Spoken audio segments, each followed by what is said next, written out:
Hello, everyone, and welcome to the Sunday Club. And delighted to be back here. AIM is back, and he's also back on Twitter. In case you all have not noticed, although it's hard not to notice because he's been Yeah, exceedingly he aggressive on bombarded Twitter. us with his Yeah, return which on was Twitter. nonsense.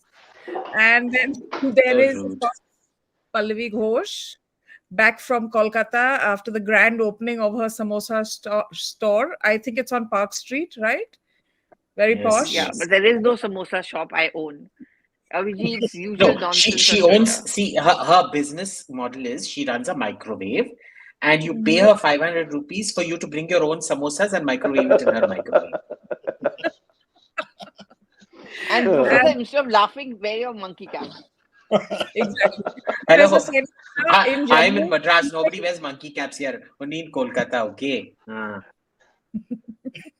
Professor squeezing in Jammu, and Sandeep is, of course, in comfortable Bangalore. So thank Very, you, very, everybody, for joining us. I am in Madras. yeah. Yeah. Chennai. Ami Chennai, Madras से Chennai, अच्छी है. Madras. Chennai Everyone wants to Chennai. know why you're wearing your curtains, but that's okay. I'm not wearing my curtains. And you're being called Golu. That's a See, I will wear my curtain now for you. ये ठीक है. Now I'm wearing my curtain. अब चलो. It's a nice okay. curtain, though. All right. So let's start with the topic. Suhail is not It's today. chicken work curtains. He had other plans or something or to that effect. He's in And Jodhpur.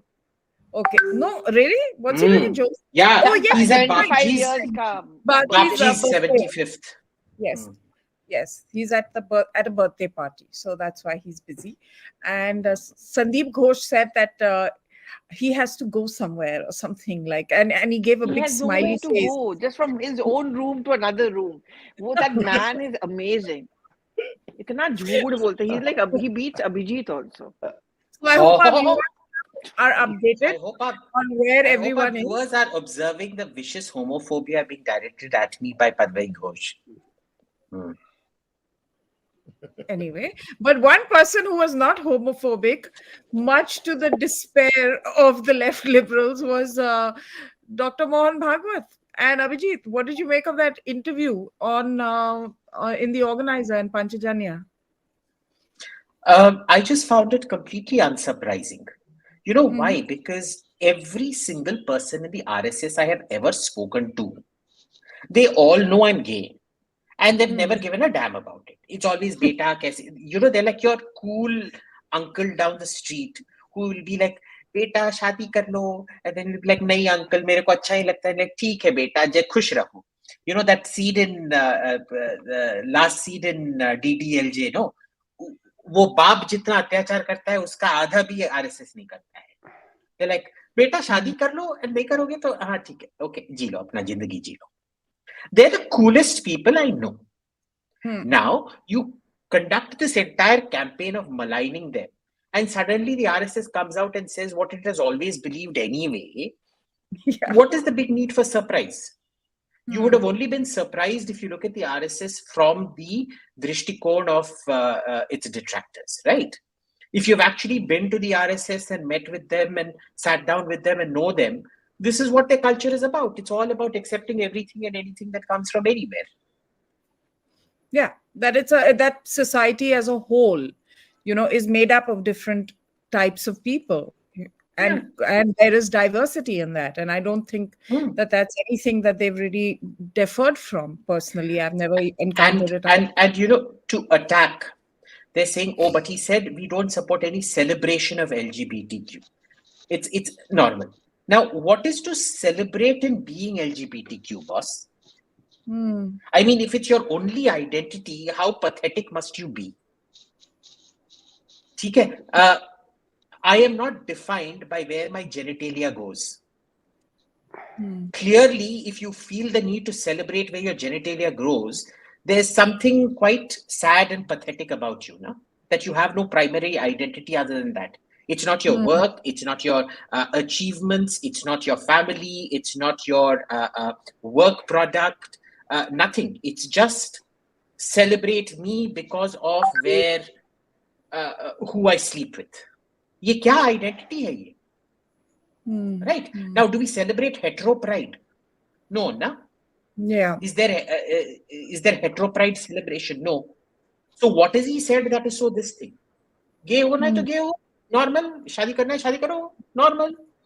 इसमें धूमधाम मचाने की क्या बात है? सबको ए Sandeep, you know I am gay, please ताली बजाओ मेरे लिए. ए Dipankar, you know I am homo, मेरे लिए ताली बजा. ए पल्लवी, तू ना बिगट है, तू भाग गई मेरे को देख के. सब इसको ढिंडोरा पीट के गधे पे बैठा के इसका मुंह काला करके निकालो. What the hell, man? Yeah. What the hell? Yeah. So he's basically telling you what the RSS has always believed. इसकी सरप्राइज की क्या बात है? So, Sandeep, as a heterosexual Hindu male, were you affronted by that? Were you taken aback? Any of those things? No, not really, Advaita. I mean, what is there to be taken aback or, be surprised or stunned about what he said? Abhijit kind of stole my lines when he said that this is always how RSS has been. It's just that Mohan Bhagwat has articulated it in a highly public fashion in an interview. As simple as that. And one thing you mentioned that this was always in our civilizational ethos. Yeah, a little bit about that, Sandeep. Please tell us a little bit about that. Yeah. So, look, many of our stories, be it Mahabharata or Puranas especially, you will find these instances about, describing homosexuality in some detail. Although not, in very graphic terms, but it is not ambiguous. Some of those kinds of friendships are there in our texts, and no, I mean, they are still revered and, puja karte hain hum log Puranas ko. So it is part of a society, part of life, part of nature, part of, things like that. And what these jokers conveniently we leave out is that there is a context to which Mohan Bhagwat spoke about that. It is that essentially one of his points was to asking people to move away from that, what is that, Unnatural Practices Act or something that was introduced by British. Right? So he touched upon that in a very tangential fashion in his interview, and that is, I think, more than 2 hours long. So you just, the left is good at, rather it knows only how to do this cherry picking thing because that's the only thing they know. When has the left ever come on a debating platform on, as equals or, as intellectual, opponents or whatever? Invite them to a debate, like a proper debate. They won't come. They won't do. So they've created this demon called RSS. So any spokesperson of RSS, be it Mohan Bhagwat or other people, Dattatreya, whoever it is, they give any statement or give an interview, you cherry pick because you've already demonized it for say 100 years.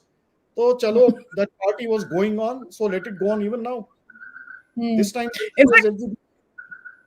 in fact, Abhijit, I'll just come back to you quickly on this before I go to the others. I was reading this rather reluctant editorial by, I assume, a gay activist or someone of that nature. I can't quite recall the name at the present time, but it was in the Hindustan Times, and obviously someone of a leftist persuasion.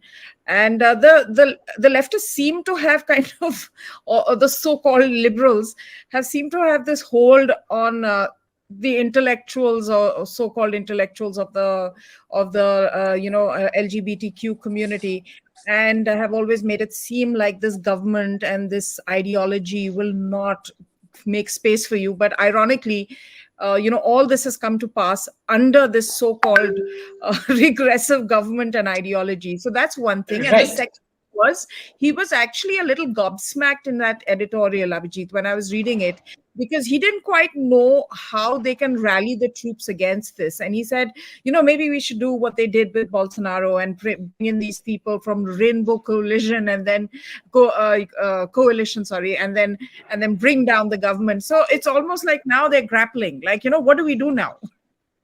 Yeah. So look, the left has had, most gay people in this country. Unfortunately, the ones whose only identity is being gay and nothing else. Their social strata, their social group is gay. Their entire life is gay in the sense that their jobs are this sort of fashion, whatever, which is very dependent on them having this sort of artistic gay side, etc., etc., etc. A lot of their this thing is being LGBTQ.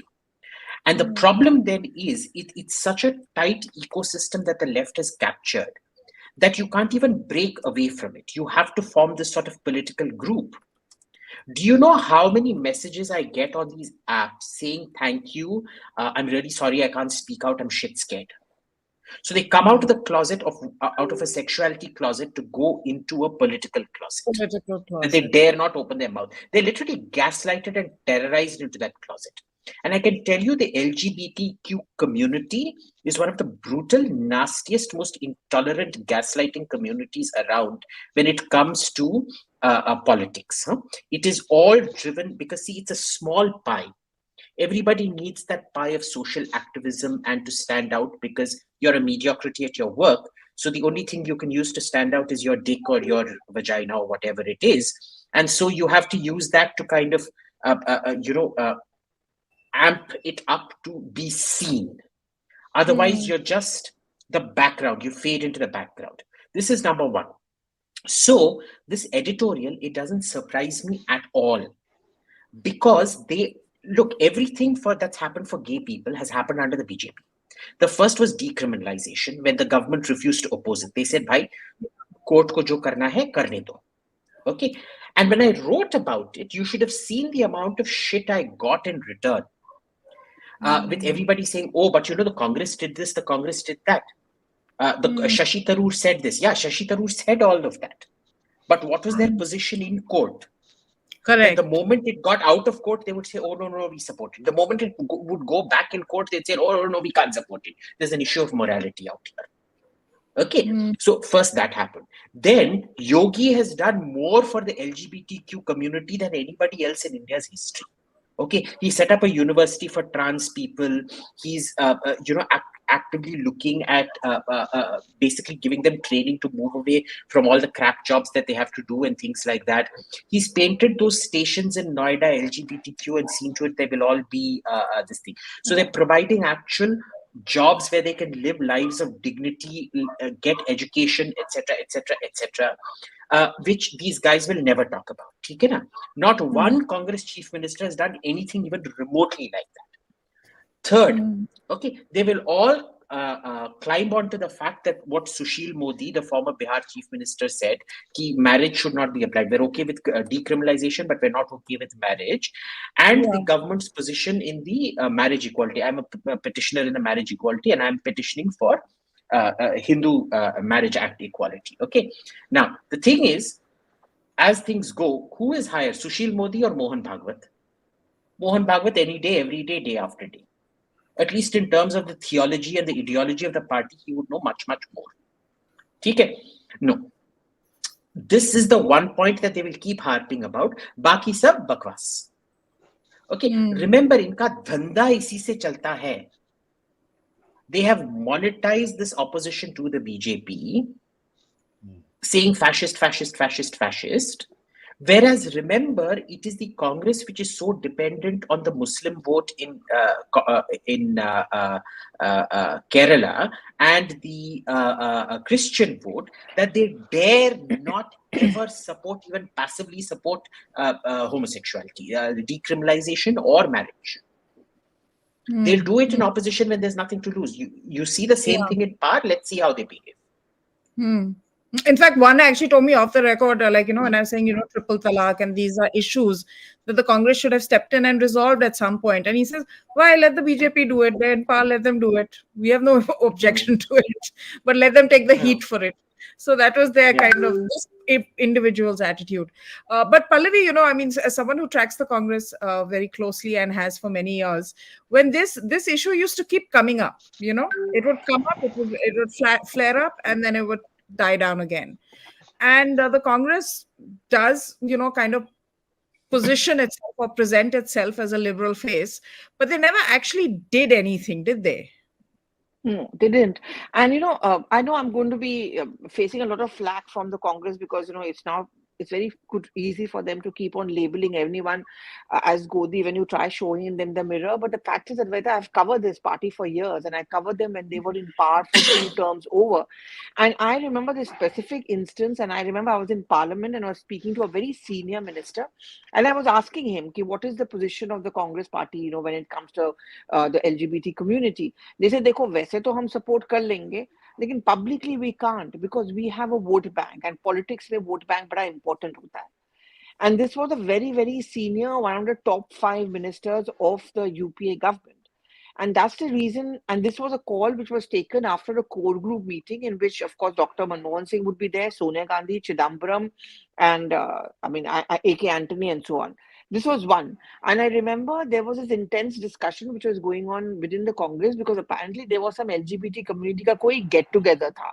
They were going to have some function, and they wanted Rahul Gandhi and all of them to come because they thought they'll get a lot of media coverage.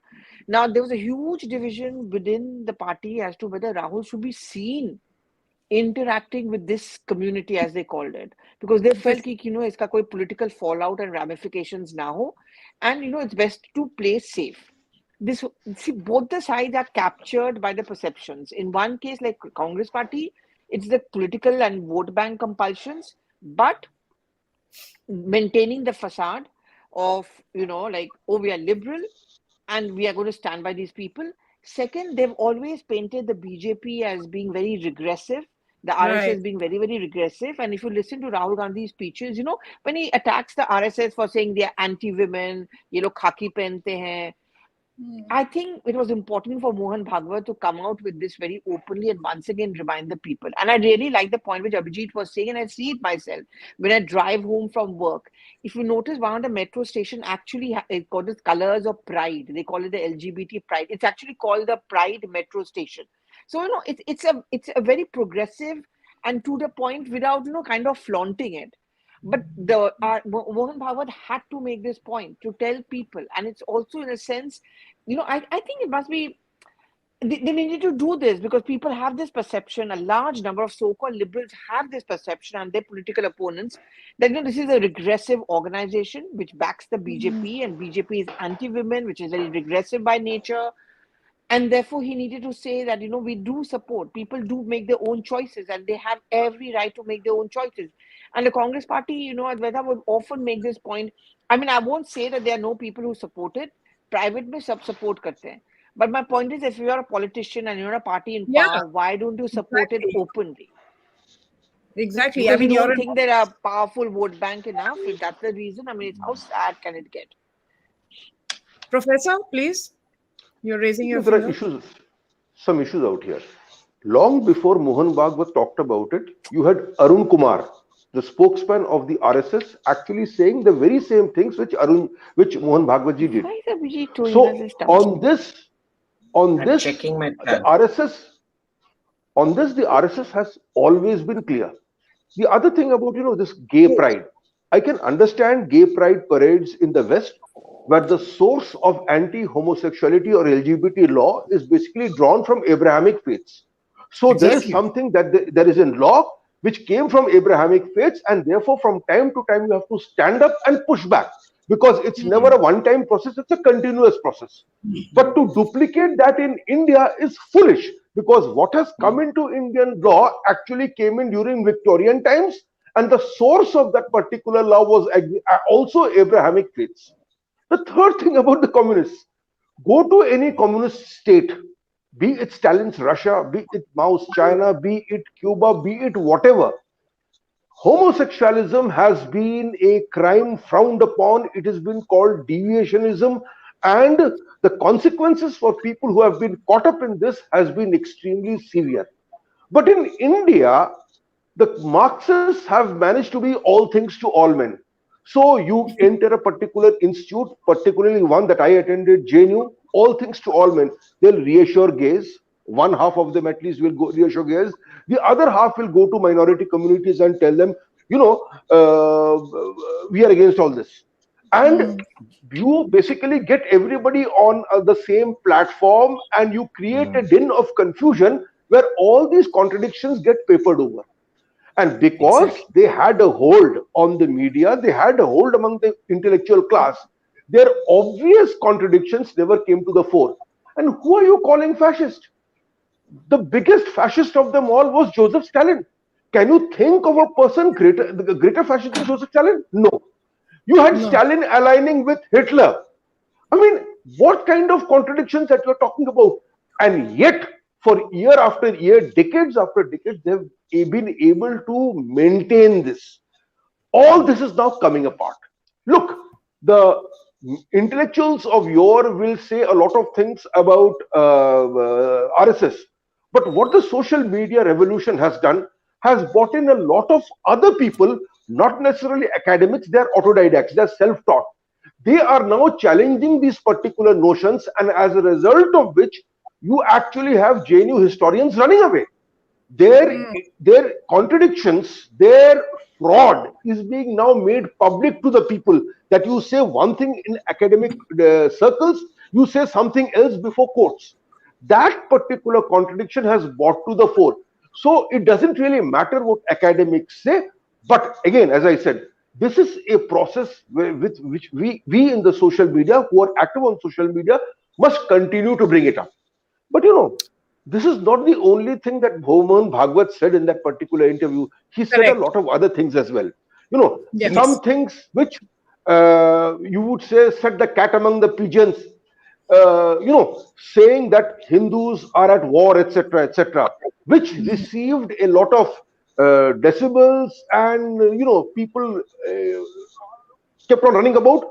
But I'm glad actually that he said it. Having said that, I will basically say two things.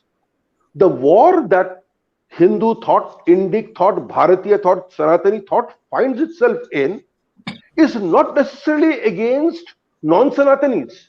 The primary adversaries are basically intellectuals, fraudulent intellectuals, practitioners of fraudulent idealism, who in a sense are Hindus themselves, who basically have written nonsense. Now, why have they written nonsense? There was a long Nehruvian political agenda behind this. The problem is, many in the minority community also have been swept up in this. Aurangzeb was actually a liberal, etc., etc. Ghori was also actually a liberal, and so on and so forth. This needs to be countered. I think this is the second step. This had to be said. This needs to be said, and we need to have an open debate about this. And I think this is possibly more important than the LGBT thing he got into. No, I think it's of course all important. I think what he also said about not always being in fight mode, but having the generosity and knowing which battles to fight and which to kind of let go of, and the sort of assurance. I felt that there was an assurance in what he said when he said that now we've reached a point where the Hindus are awakened to a certain extent, where we will never have to be asylum seekers in the times to come. And we will have our own kind of place and home and country and all of those kind of things, which was, I think, also significant. So you're right, there were a lot of significant things. But This you see, was again, there I will say he is in error. As an American once said, eternal vigilance is the price of liberty. You have arrived at you think you've arrived at a certain state. But the moment you start taking the state of affairs or this process for granted, that is the time you basically start to see it fail. okay. Just a caveat, that's all. Sure. Let's move on from that. We're talking about intellectuals. Abhijit, Nobel laureate Amartya Sen has some few interesting things to say about. Amartya is 100% correct. Mamata Didi, she is already the Prime Minister of my heart. And now it is time that she became Prime Minister of India. I am strongly condemning this fascist genocidal regime of the Narendra Modi. And only Mamata Didi is capable and has the talent to become the Prime Minister of India. It is time for a Bengali Prime Minister of India. You see, India has gone to the dogs because there is no Bengali Prime Minister of India. And only Mamata Didi, the way Mamata Didi has rescued Bengal, that is how she is going to rescue the India. No, Advaita and others as well. It's incredible about, each time I observe this so-called intellectual Nobel laureate's statements. He was the darling of the left. He was the darling of Sonia Gandhi. He was his appointee at the Nalanda University, which he completely botched up. And now he's shilling for Mamta Didi. He's more malleable and ductile than gold, although it's an unfair comparison. It's an affront to gold. But this man can do anything, yeah.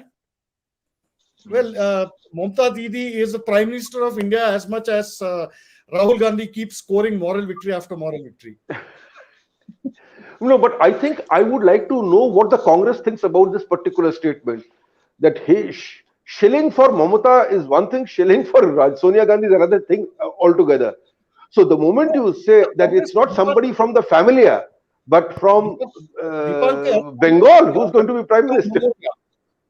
Congress ka dukaan band ho gaya. Well, Professor, what do you think? I mean, you share a lot of things in common with Amartya Sen, except for the Nobel Prize. But Professor Gandhi, what is your take on this latest pitch? And we know you're a Didi fan, closet Didi fan. Yeah. I'm a closet Didi fan, but I'm not a closet Amartya fan. Closet or open. To say that I am disappointed, I've disappointed several years ago. The problem with our intellectuals is that they continue to be dishonest, and they continue to be dishonest over a long period of time. After this statement, I want to see at least the Marxists standing up and tell Amartya that this is just not done. This nonsense has to end. But I know the Marxists. They are still around. The usual suspects are still there. I saw them last at a IIC Darbar addressed by Romila Thapar. Yesterday. None was below yesterday. You see, it was nobody under 80 in the room. Nobody under 80. Nobody under 80. But come on. I now want these people to at least stand up and say, look, this is just not on. I know they will not say it. Because now there are other things at play also. If I basically cheese of Amartya Sen, then it is quite likely that my, summer stays in the United States or the winter stays in the United States in a sense may get compromised. So I'm not going to see that. And that saddens me so much, but then I curse myself for being saddened because I've known them for such a long time. I know that this will happen. This is the morass in which our intellectuals have fallen. Particularly Bengali intellectuals have fallen. What can one say except to be sad about this? I mean, there was a time when Gokhale said, what Bengal thinks today, the country thinks tomorrow. Yeah. Pallavi, from a political perspective, Pallavi is very distracted today. I don't know what's breaking her. Pallavi, are you waiting for the cabinet reshuffle? Is that why you keep looking at your That's phone? not going to happen so soon. The executive ke baad hoga. Acha, okay. Can I just quickly butt in? Because, see, somebody has asked a very important question, this OCS. How is an economist an intellectual? Who is exactly an intellectual? Basically, to be an intellectual, you need to have an extraordinary capacity to bullshit and confuse people. Okay, let me show you. Let's take something absolutely mundane. Okay, the green curtains. Had any of you considered the philosophical meaning of the green curtain? Why is it green? How do you think it is green? Is it only you that perceives it as green? What is green? What differentiates it from blue? Look at the chicken work on the curtain. See, this is the sweat. My curtain is social justice. Because this is the sweat of the chicken worker in Lucknow. The minority chicken worker. And you know what it is showing here? It is showing, the green of Islam. It is being punctured and covered by the other community. It is a message of social discrimination. And I am wearing it in my house as message of social justice. বুঝলে তো? হ্যাঁ বুঝলাম। Now, if you talk bullshit like this, you become an intellectual. Basically, you have to talk enough obtuse bullshit that nobody can understand you. And the moment they don't understand you, it's like the emperor's new clothes. You become an intellectual. Can you become a resident intellectual in the going forward? I think you do a very good job of it. He'll be taken Okay, serious. sure. He will Yes. be- Okay. You know who's I'm even going to- worse? Wait, Abhijit, you know who is even worse? Who is even worse than these so-called intellectuals who write prose? It is the leftist Marxist poets. You should see the kind They of write poetry. such crap poetry. And I'm reading it and going, my dog's barks are more coherent than your poetry. Oh, absolutely. You know, I'll just, whatever comes to my पता नहीं memory. किस publisher को पैसा दे के इसने अपना पुस्तक publish करवाया है जूतिये ने. Oh yeah, language. Acha, Sandeep, you want to sort of present some Marxist poetry? Is that what you're Yeah, suggesting? off the top of my head, whatever I recall this, I recall reading this more than 20 years back. But anyway, here goes. I came to your home last night uninvited. You were in the bedroom asleep like a doll or some angel or something. I opened your fridge. In it were last night's remains, leftovers of some chicken pizza, something. Oh, And I love it already. Chewed a morsel in my mouth, bit into a morsel in my teeth, and then the world of love and social justice or some shit like that. Okay, so it ends with one of those keywords of Marxists. Okay, that I understood the meaning. Then it all made This sense. chicken is the same chicken on Abhijit's curtains. Looks like the chicken pizza, same chicken on Abhijit's curtains. So देखो तुम इतना right wing है, तुम जानता भी नहीं है कि चिकन वार्क और चिकन कारी इनमें दोनों में क्या फर्क है. You see, বাংলার মাটি, বাংলার জল, পুণ্য হোক. This is why, because my brain is watered by the sacred soil and the sacred water of Bengal. Whereas you are all very, very stupid person. Yes. This poem won the Sahitya Academy Award. This poem? Yes. বাংলার মাটি, বাংলার জল. And even worse are those alleged ghazals and couplets that these fellows write on the same around the same themes. I can't recall any of them, but yeah, that's just the way it is. Look, it's basically the usual suspects monopolizing all the institutions, avoiding one another. Yeah. See, this is the problem. This has been the problem. Pallavi, let's get back to present day politics. What's happening? Everyone's waiting for you're saying it's going to happen post the core committee meeting. Any particular reason why you think the cabinet reshuffle will happen post that?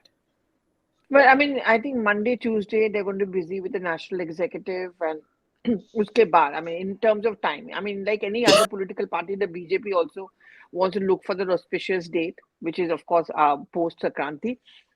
So I think it's going to be the last one, definitely before the 2024 elections.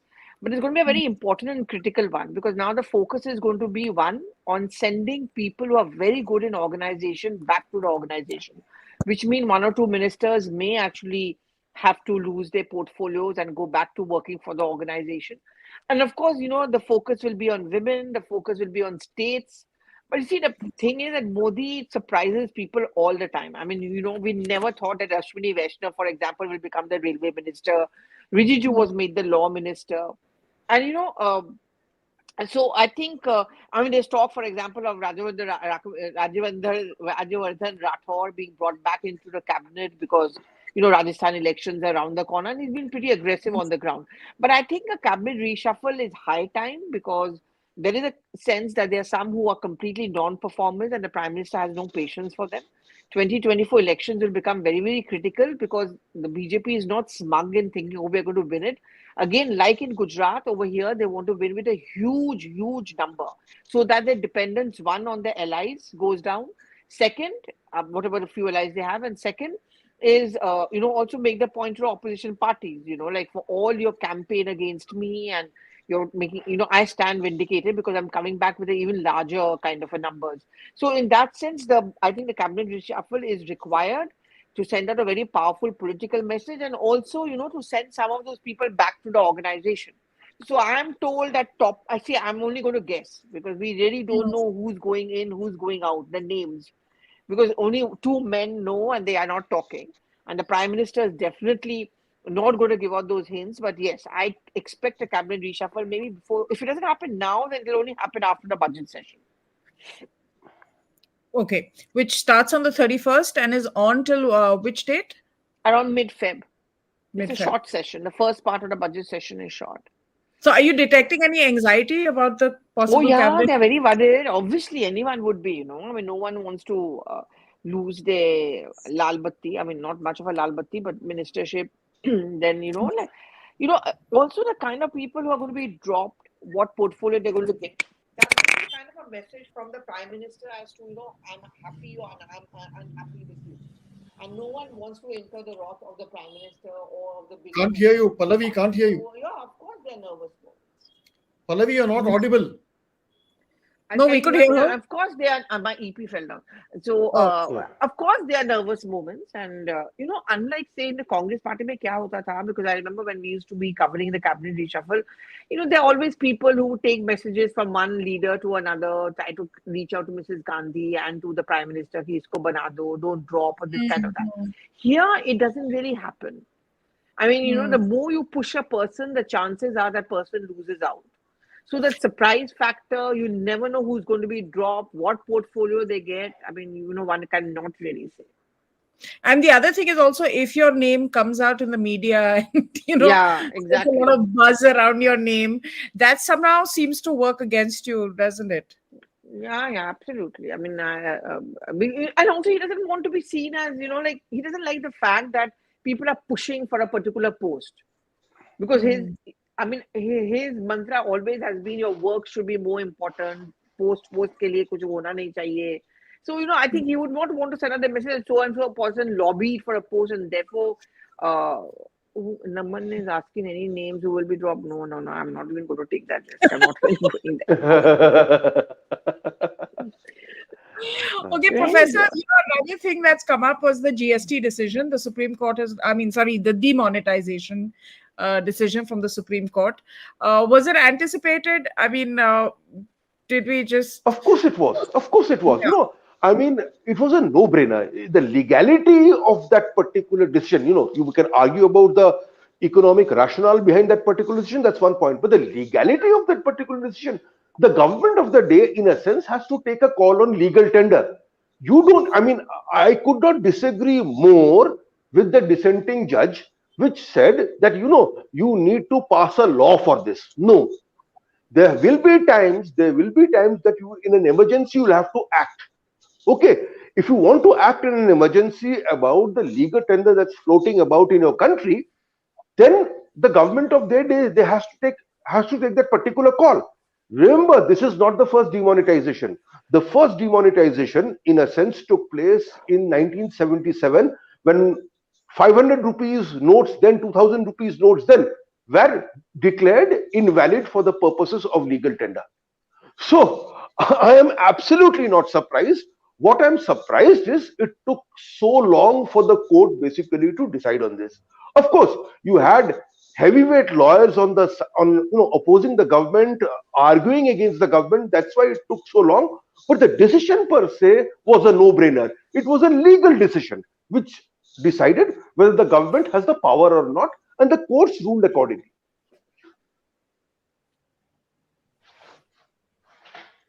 I have a point to make here.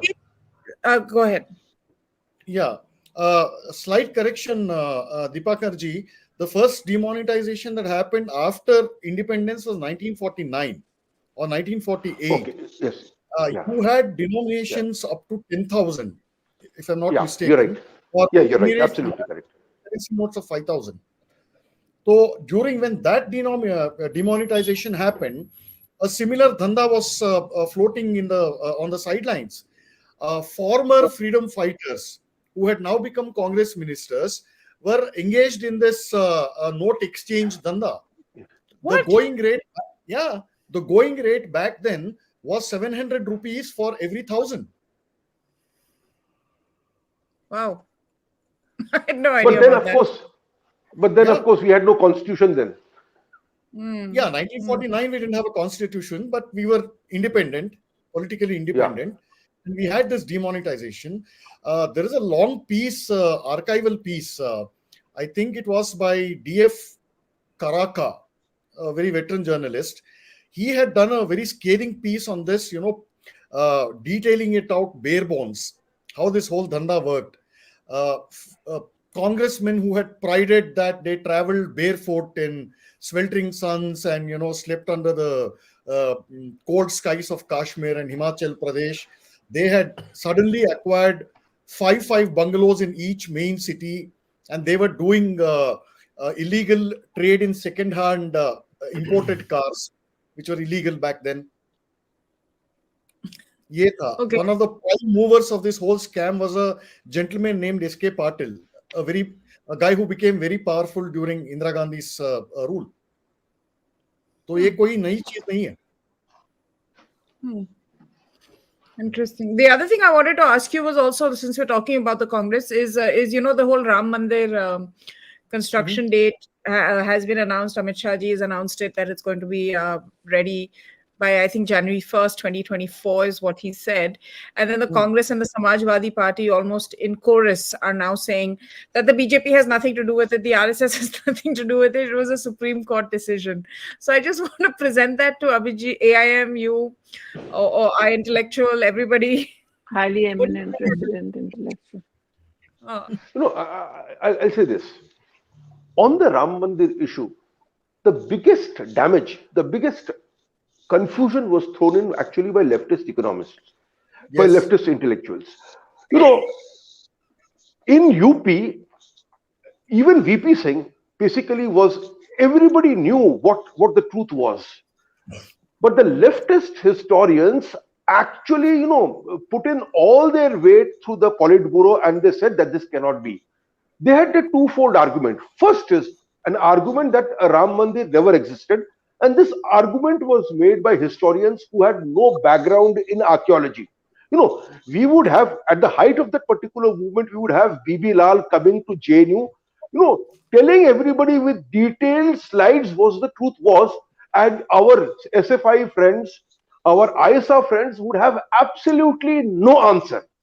The second part was, whether a mandir existed or not, you can't change status quo.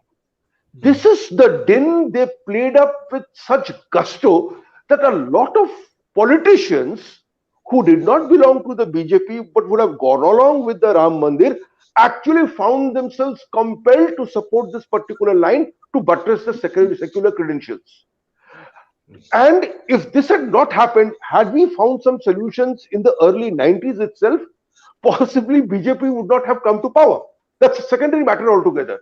But I would say the primary fault in this, if any small coherent group has vitiated the atmosphere, is responsible for vitiating the atmosphere to this extent, it is this small coterie of leftist intellectuals who were not archaeologists to begin with, who were arguing in an area which was not their specialization, and they were lying through their teeth.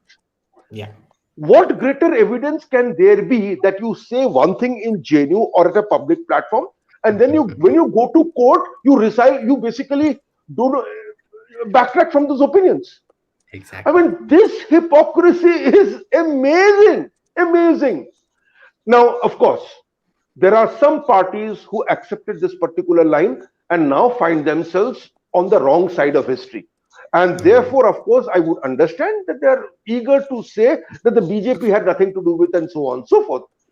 But the fact is, I think they will rue the day, they must be ruining the day they listen to these particular people. And the See, recently the thing is, departed Mulayam Singh Yadav and the firing on the car sevaks and all of those things. I mean, Samajwadi Party has some cheek to even be commenting on this, frankly. But go ahead, AIM. see, the thing is, those people who were sitting in India International Center, all BJP supporters should take their arti, because had they not been around, the BJP would have never been in power. Yes. I think the BJP should put up I follow posters them. with Modi and Amit Shah on top. And the third person should be Rahul Gandhi there. The fourth, fifth, sixth, seventh should be Romila Thapar, Wire, Absolutely. Mohammad Jubair, Pratik Shinha, all those people, all their faces should be there. Because BJP keeps winning because of them. They don't get it. See, it is stuck in a thing. In order for these, agents of the regime ancien to make money, they have to be louder and louder and Yes. more feral. Otherwise, they won't make money. They're literally like circus monkeys. Okay, but the louder they get, the more people end up voting for the BJP. Because a Hindu has a very long fuse. जब fuse फटती है ना, तो Yeah. बहुत अच्छी तरह से फटती है. But the- ठीक है ना? So this is one of those things ki it the BJP needs these people to survive. I really want everybody. No. I remember this. I remember asking this very, very senior cabinet minister, BJP cabinet minister once. I'm not going to say sir or ma'am who it was, but आप क्यों नहीं इन सबको बंद कराते हैं? And this person was like, Abhijit, अगर हम इनको बंद करेंगे तो हमारे लिए वोट कौन करेगा? Direct, without hitchcofying even 1 second. Second, I want everybody to go read, the Ram Mandir judgment in the Supreme Court. The problem with the right wing is that they don't go and read what was actually said in the Supreme Court. In historians की इतनी बुरी तरह से चड्डी उतारी गई है. Yes. बस चड्डी उतारी नहीं गई है, चड्डी उतार के चाबुक से उनके बटॉक्स पे मार मार के खाल उखाड़ा गया. Stop it, Abhijit. No, but you read No. the transcripts of the Absolutely. the cross examination Ammunition. of these. If Swarajya decides to run, those they serialize and run the cross examinations of these historians. वो कहीं कोई university में मुंह दिखाने के लायक नहीं रहेंगे. Why not a reenactment for YouTube? The cross examinations. No. University में वो मुंह दिखाने लायक रहेंगे. You are talking about a particularly shameless kind of intellectual, and a shameless intellectual can be real shameless. You see, duplicity in a sense becomes a dharma. There are no degrees in that. Duplicity becomes a dharma. There are no degrees See, in but that. I find many opposition parties understanding the point which Abhijit is making, that the more you start associating with these people, you're actually walking into a trap. And this is going to boomerang on us. I'm increasingly noticing, see the Trinamool Congress, the Samajwadi Party, to a certain extent, so the southern opposition parties, they don't get dragged into this whole narrative because they know this is something which is definitely going to land. No. They are also creating narratives of their own. Sorry. Yeah, but this whole thing you're talking about, that IIC intellectuals, the so-called liberal intellectuals, There. What it is, the fascist genocidal Modi regime, it has cut off the Porlovij internet connection. It is YouTube genocide. It is happening. We are seeing Media under genocide threat. play out.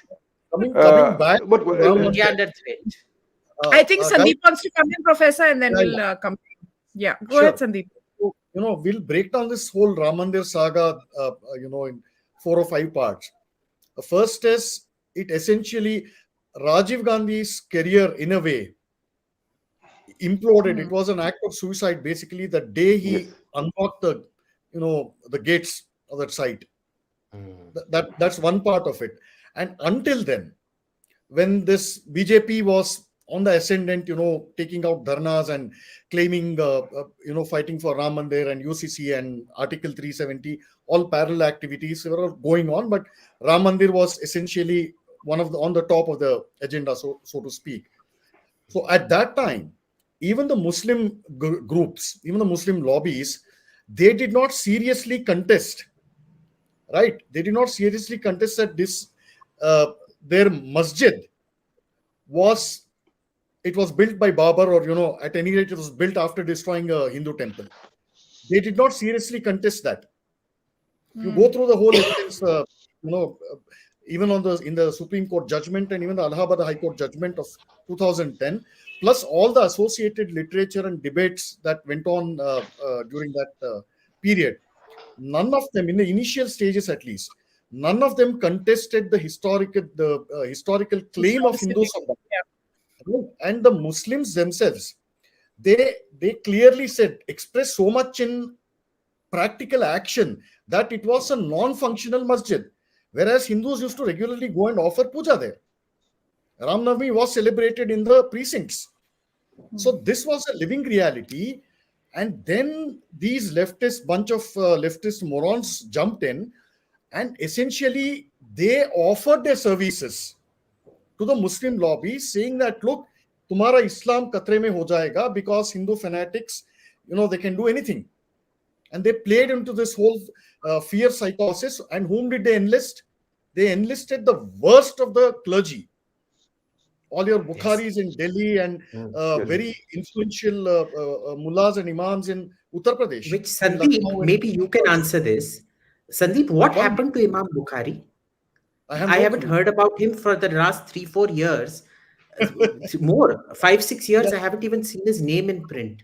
Thoda research karke batana, please. Bilkul. We'll keep it maybe as a top another day.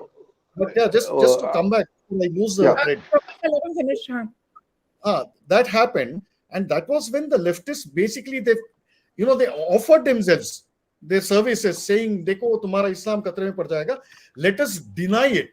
Let us deny the existence, the entire bunch of historical records that prove that this mosque was built after demolishing a Hindu temple." 1. 2. Encyclopedia Britannica, until 92, or even as recent or as late as 1990, it had an entry for this Babri Masjid, which clearly mentioned that this was built after demolishing a Hindu temple. Now, this was a new law even for leftists, although I'm not surprised that they went and denied, thousands of years of historical evidence. So, uske baad, what happened. We are all familiar with the rest of the story. But yeah, like Abhijit and even Dipankar ji said, it was a bunch of these determined Marxist fellows who misled and did greater disservice to Muslims. And the amount of money and the perks that they've taken, it is a stuff of legends. You go and look at the newspaper archives in those days. One thing, one of the reasons, you see, every evening, Sandeep, Good. Sandeep ji talked about Rajiv Gandhi's career imploding because of the decision to open the gates. One of the major reasons. It imploded, it imploded because he took half a step. You see, he took half a step hoping to satisfy Hindus, but he basically stopped from its logical conclusion because he didn't want to offend Muslims. When you do, what you ended up doing was to offend both parties. That is what he ended up doing. So, in a sense, he was incredibly foolish. But let me come back to the point that Pallavi was making, that the TMC and the DMK do not get into these particular games. Actually, they do. For example, I know where TMC is concerned. In Bengali, the rainbow is called Ramdhanu. For any Bengali. So, you have textbooks where it becomes Wrongdhanu. So that, in this mistaken belief that if a Muslim is basically forced to utter the name Ram, he would be committing kufr. This foolishness goes on, and this is the tip of an iceberg. Even the DMK, I mean, if you look at the kind of historiography that the so-called Dravidian historians keep on pushing, it is also history creation. They will not talk about They DMK will is a not talk different about. Mamata. But the same thing has happened even with kite flying, right? TRS has Yes. placed some impositions on kite flying during Makar Sankranti. I mean, These, to maintain Advaita, peace. How is all these kite people, flying now an issue? yeah, because it is kite flying is associated with the Hindu festival. It's absurd. These But guys have learned that this is how it's they are been all practiced. I think some people just object Yeah, to go ahead, just go ahead. anything randomly all the time because I don't know. Either they think it's cool or it's liberal or let's be different. You know, I don't think it's only about Hindu Muslim. It's also about let's be cool, let's be different. And it's really irritating Yeah, but at times. You know, I mean, even around yeah, me, I but see people, oh, I'm not going to do this. I'm not going to celebrate this. And I ask you why. Is it because you don't believe in God? You don't believe in festivals? You're anti-Hindu? No, यार. It's so regressive. विदेश में कोई करता नहीं. अरे क्या बात करते? विदेश में बिल्कुल करते हैं. और no, I ज्यादा have no करते हैं problems with them not celebrating. But when basically they start running or developing a campaign of vilification, Yeah. that is where it becomes a So my serious point problem. is that just as we respect your decision not to celebrate something, you should respect the other person's decision also to respect. Frankly speaking, Or I'm keep also your not mouth much shut. of a ritual person or a festival person, but I mean, it's okay. I mean, Durga Puja, I love going out eating. That's the reason why I love Durga Puja. It's not like I'll go Puja Korbo and all that stuff. But you know, you cannot run down people who are going to Durga Yeah. Puja and they want to go do puja at home and all those 5 Yes. days. You know, I mean, that's not fair.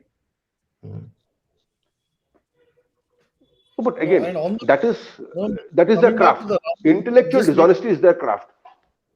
I'll make one final See, point it's because Abhijit mentioned those historians, alleged historians. Don't call them leftist historians. You're a historian, either a historian or you're a leftist. You can't be both.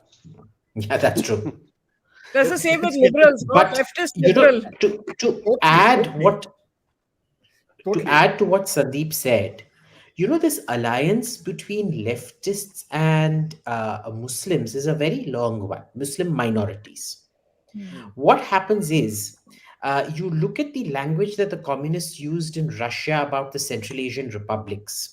Yes, What became the yes. Central Asian republics. They always used to say, oh, you know, these people have been suppressed by the Christian church. They need to be whatever. Liberated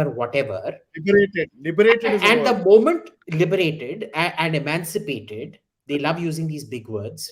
The Yes. moment they come to power and consolidate power by about 1925, the kind of massacres of mullahs and demolition of mosques that Mosques. they carry out, the Tsarist Empire never carried out anything Never did even that. remotely like that. You know, Yes. they de-Turkified the Turks, which is a incredible. When I was in Bukhara, I went to Ulugh Beg's madrasa. Now, Ulugh Beg is the grandson of Timur, and he became the ruler of Timur, Bukhara. yeah. Now, this guy, he saw me in a kurta pajama, so he's like, "Oh, you're Indian," and he could speak English, so he drags me in, and sitting inside the madrasa of Ulugh Beg, he takes out a bottle of vodka and this it's called sala. It's smoked pork fat, which you put on, you slice it and put it on bread and eat it. It's cheap. It's peasant food in that sense. And this is so surreal. I'm sitting with the one of the teachers of this madrasa, drinking vodka in a madrasa and eating pork fat in a madrasa. It was bizarre. I was like, is this some psychedelic? Have I had mushrooms, weird mushrooms or something, that, or acid or something like that I'm dreaming these dreams? It actually happened. They de-Turkified and de-Islamized. And you know what happened was, at that time we went to the border with Afghanistan. And these Uzbeks were sitting and they are watching their Uzbeks brothers and sisters on the other side of the border in Afghanistan in burqas with binoculars, because for them it's a great, they're literally watching circus animals. No, but Okay. I Just 1 second. yeah. Now, remember, the big person supporting the Islamic revolution in Iran was the communists. And the moment Ayatollah Khomeini comes to power, he does to the communists exactly what Stalin did to all the Stalin Muslims did to the, yeah. in Turkestan. So in Kajab, when they're out of power, they create these bridges. The moment they come to power, the communist is the biggest enemy of the Muslim, and Islam is the biggest enemy of communism. And exactly what China is doing in Xinjiang. Yeah. Yeah. But let us face it. I mean, if you look at Central Asian and Turkic practices, they have their own peculiar practices. I remember seeing a documentary about a tribe in Turkey which basically eat pork. They hunt wild pigs and they eat it. And so the filmmaker asked them, how do you do this?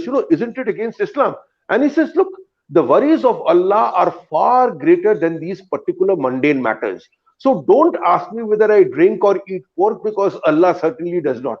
And I thought that was a great philosophy to have. But when you come deeper into Central Asia, and the proper Central Asia, not Turkey, Turkey is not Central Asia, deeper into Central Asia. So there was this particular Imam who was being asked about music, and he gives an explanation that is folklore. It has no basis in Islam. So I am not sure whether the practices Abhijit spoke about are because of Joseph Stalin or because of certain, Central Asian idiosyncrasies. Second part, it is true that when the communists came to power in Russia, they finished the Islamists. It is also true when Islamists came to power in Iran, they finished the communists. But remember, Khomeini doesn't just finish the Islamists, the communists. He also finished all contending thoughts, Islamists and non-Islamists otherwise. And he executed so many, 30,000 were executed in 1988. Not all were communists. About 3,000 belonged to the two-day party. Many of them belonged to the People's Mujahideen, who were also Islamists. Similarly, Stalin killed so many communists, particularly the old Bolsheviks. So there is a particular strain that runs in political Islam as well as in communism, which when it comes to power, only one strain survives. Everybody else is polished out. And of course, in the long run, both fail. That's another matter altogether.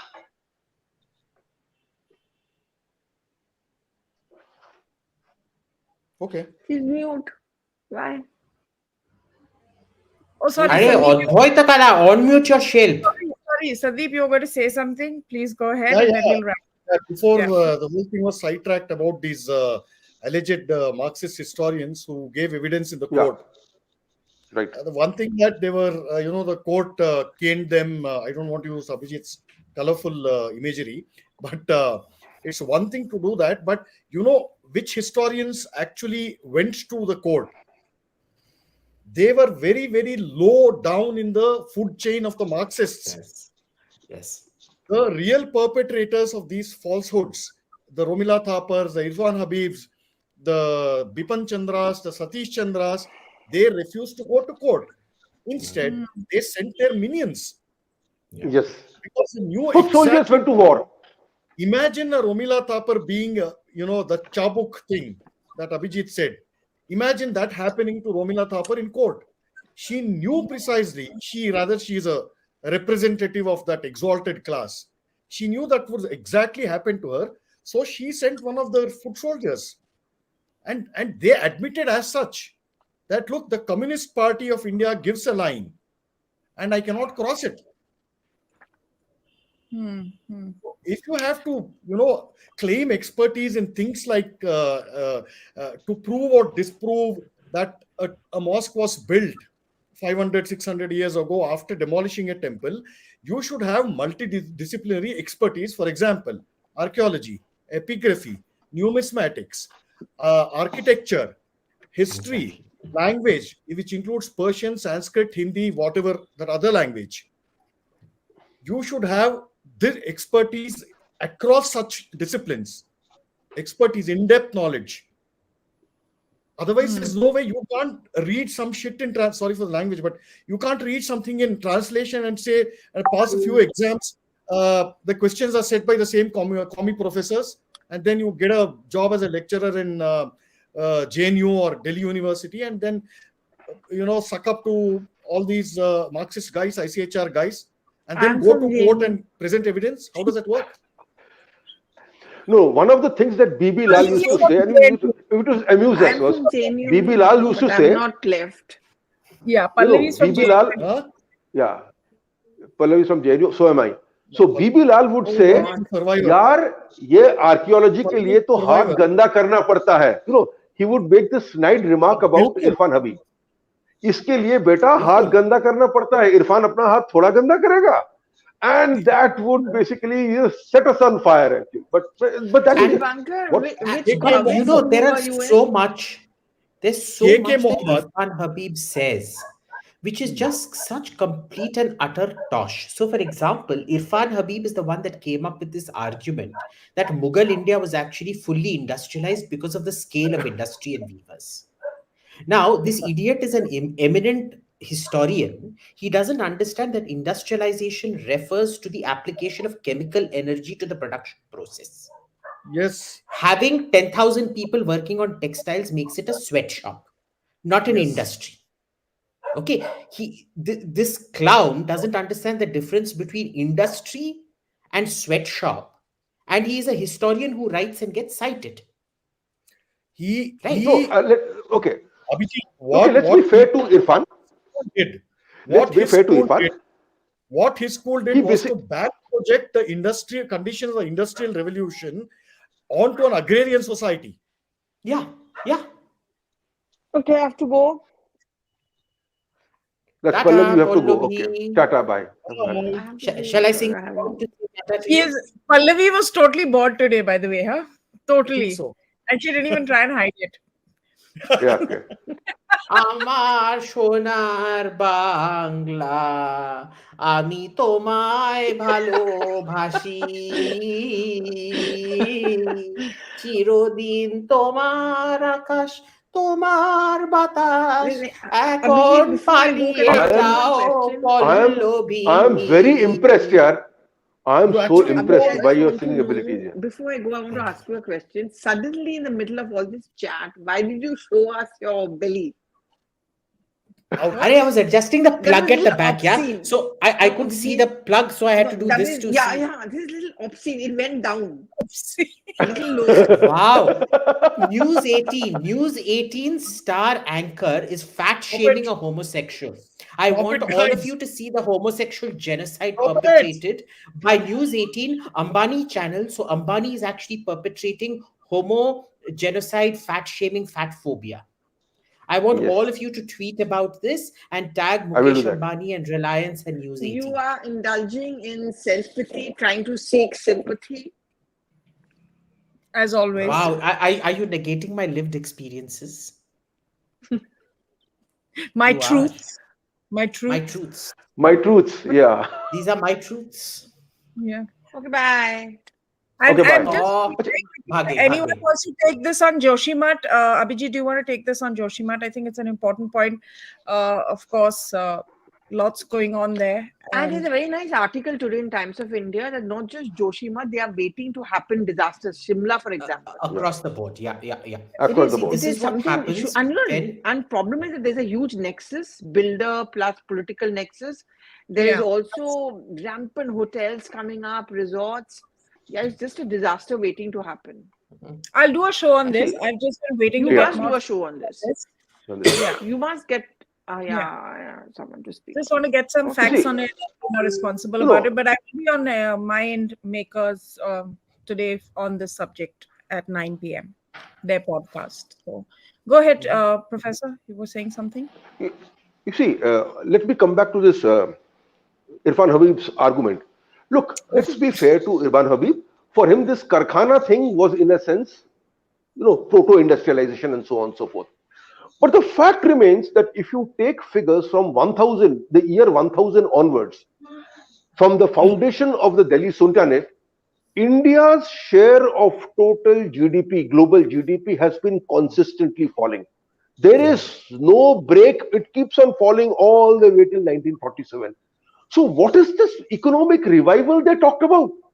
This is the kind of hypocrisy, bad history that is, generated time and time again and basically thrown to our faces. This nonsense, unfortunately, has still not come to an end. The facts are before us. We have the figures now, and yet this nonsense keeps on being thrown at our faces from time to time. That was the time of great economic revival and so on and so forth. It was not. And just to point out something else, because today this Gautam Gambhir's tweet of going to Nizamuddin Aulia, true Indology, has taken him on.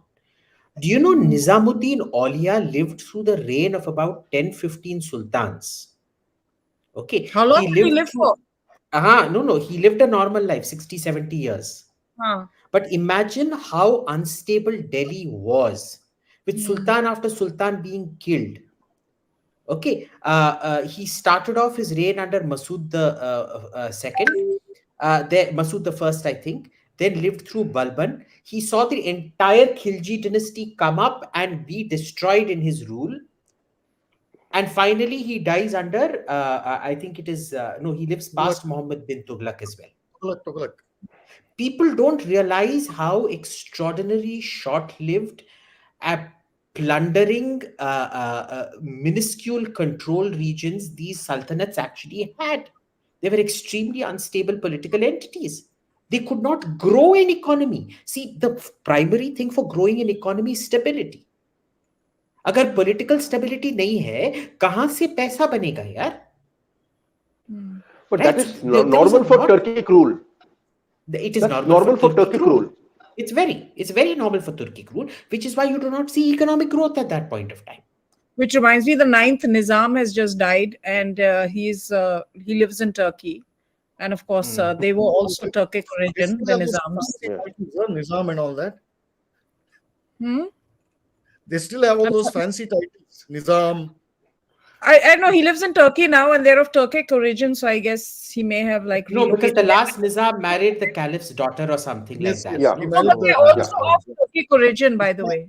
The Nizams of Nizam- Hyderabad are of Turkic origin. Remember, Muslim history, No. when we talk about Muslim history, only 150 years are written by the Arabs. The remaining 1,250 years were scripted and dominated entirely by Turks. Turks. Arabs did slight not correction. make Islam great. Slight Turks made correction. Islam great. No. Rather, they Slight spread correction. Islam. Turks formed a majority of these chroniclers, but you also had people coming, large number of people chroniclers pouring in from Persia, which is Iran now, Yeah. and parts of and some parts But of see, Iraq. people don't realize Persia was Yes. completely Turkified. Turkified. See, there are waves of Turkification that happen in Persia. Fair In enough. Persia, you have this concept of Persia is the Western name for it. It has always been Yeah. Iran. So Iran yeah. and Turan, Iran, right? So correct. in the Sassanid period, Turan Yes. was that part which was part of the what was Central Asia, which was part of the Central Persian continuum, cultural continuum. And they would take a bit of Buddhism, they would take a bit of Hinduism, they would take Yeah. a bit of Persian, this and that, and all of that. Okay. What happens after Islam comes is the Umayyad rule is extremely racist. They believe in Yes. Arab supremacy. Yes. They do not want converts because then they can't extract jizya from them. Yeah. And the second reason is if you become Muslim, then you are eligible for military service. They don't trust the occupied population. And so they will maintain Arab military garrisons. Remember, places like Fustat and Kufa and things like that, these were founded as military garrison cities Garrisons. around Cairo and around Baghdad and things like that, right? The basis of the Abbasid revolution against the Umayyads is social justice for all ethnicities, which starts in Iran, but the foot soldiers have entirely been imported from Turan. Turks. That is Turan. the first wave of Turkification that happens, right? Let's The second discuss wave of this. Turkification. Fascinating. Abhijit, I think all of us can get together again and have a separate session on this, because this is indeed fascinating. If Yes. You know what, now that Abhijit mentioned the Kufa, I'll just give a quick Professor- data point. That among the fortification of Kufa, the word assassin, the root of the word assassin comes from the word hashish. Hashish. Hashin. Yeah. These specially Hashin. trained. The origin of the Ismailis, the original Ismaili, Ismailis. this thing was They were Hashashum, the consumers of Hashashum, hashish. Correct. So they were specially trained and fed on hashish, in a way of speaking, and that word got corrupted. From that you get the word assassin, which exactly means what it meant in that language. Hired killers or whatever. Fascinating. We must discuss this. I think there'll be a real interest also from our audience members when it comes to this issue. Folks, before I forget, please do like, share, subscribe. Do like these Sunday clubs, because then that just keeps us motivated. Because other than that, we've been trying to pull this along since COVID. So thank you so very much. I'm going to be coming to you with more shows with area experts and things of that nature through the week. And of course, try and make this as active a space as possible. And Sunday Club will remain the Sunday Club as we all have come to know it. And I suppose love it. Some people do say, we love the Sunday Club. And also, I just want to say, last week I didn't moderate, and there was so much negative feedback about the show. If it, No, it we didn't don't believe Only it. in your mind. There was We no don't believe negative it. feedback. This was You all ran in away your from mind. See, everybody is here to listen to Bengali intellectual. Dipankar, Yes. Sandeep, Pallavi, myself. Suhail is honorary Bengali, you see. So everybody is only here to listen to Banglar Mati, Banglar Zol. Listen, even I'm an honorary Bengali because of Kahani. Okay, when I go to Kolkata and people find out I've written Kahani, they're like, I get so much love, Abhijit, more than you also get. Okay, just saying. ठीक है. Good vibes only. Well, thank you everybody for watching. We'll be back next Sunday and for another one of our conversations. Thank you again, and do take care of yourself. Be safe, stay good. And Abhijit,